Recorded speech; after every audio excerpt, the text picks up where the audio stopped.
Kenapa hewan di laut dalam ukurannya berubah jadi raksasa? Fenomena ini disebut deep sea gigantism. Di bawah sana, suhu ekstrem sedingin es membuat metabolisme hewan berjalan sangat lambat.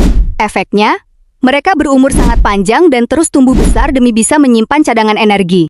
Udang ini punya pukulan setara peluru pistol? Serem banget gak sih? Kenalin, udang mantis. Sekali nembak, kecepatan tinjunya mirip peluru yang keluar dari pistol.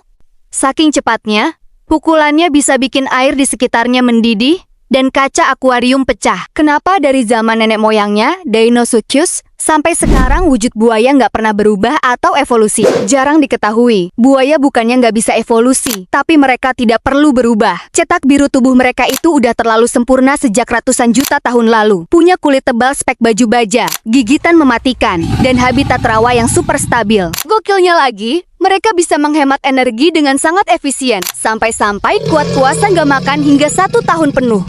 Gak disangka, makhluk ini punya peran penting di ekosistem laut. Namanya bulu babi. Tanpa mereka, pertumbuhan alga bakal meledak dan menutupi seluruh permukaan terumbu karang. Akibatnya, karang bakal mati karena gak dapet cahaya matahari buat fotosintesis.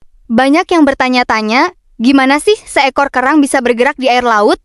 Ternyata mereka bisa berenang loh guys. Siapa yang baru tahu fakta unik ini? Tulis di komentar ya. Share ke teman kamu yang ngira mereka nggak bisa berenang. Gimana bisa anjing laut tidur nyenyak sambil tenggelam di air tanpa takut mati lemas? Jarang diketahui, mereka punya kemampuan tidur unik. Saat istirahat, mereka cuma mematikan setengah belahan otaknya. Jadi, tubuh mereka bisa otomatis naik ke permukaan buat ambil napas tanpa perlu bangun tidur. Hebatnya lagi, lubang hidung mereka bakal menutup rapat secara otomatis saat ototnya rileks. Tetap waspada pakai setengah otak walau lagi tidur. Kenapa rusa sengaja mematahkan tanduk raksasanya setelah musim kawin? Ternyata bukan karena stres. Proses alami ini disebut shedding. Setelah musim kawin selesai, hormon rusa jantan bakal anjlok drastis, membuat dasar tanduk mereka rapuh dan lepas.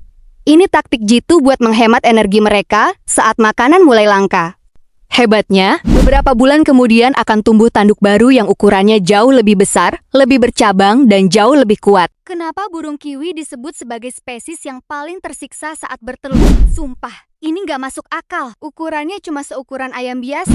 Tapi tahu nggak, ukuran telur kiwi bisa mencapai 20% dari berat badannya sendiri. Kalau di manusia, itu sama kayak melahirkan bayi seberat 15 kilo. Udah gitu, dia nggak bisa terbang. Tulangnya padat kayak mamalia. Dan lubang hidungnya malah ada di ujung paruh buat ngendus cacing. Wah, berat juga hidupnya ya. Kenapa kucing bisa bikin manusia pasrah jadi babu setianya? Ternyata kita lagi dimanipulasi. Secara biologis, wajah bulat dan mata besar kucing itu mirip bayi manusia, yang otomatis memicu otak kita buat gemas. Suara dengkurannya terbukti ilmiah bisa meredakan stres dan nurunin tekanan darah. Sifat cueknya juga bikin kita penasaran setengah mati buat dapetin perhatiannya. Jago bikin kecanduan walau dicuekin terus. Mirip kayak kalian yang betah jadi budak cinta padahal nggak dianggap pacar.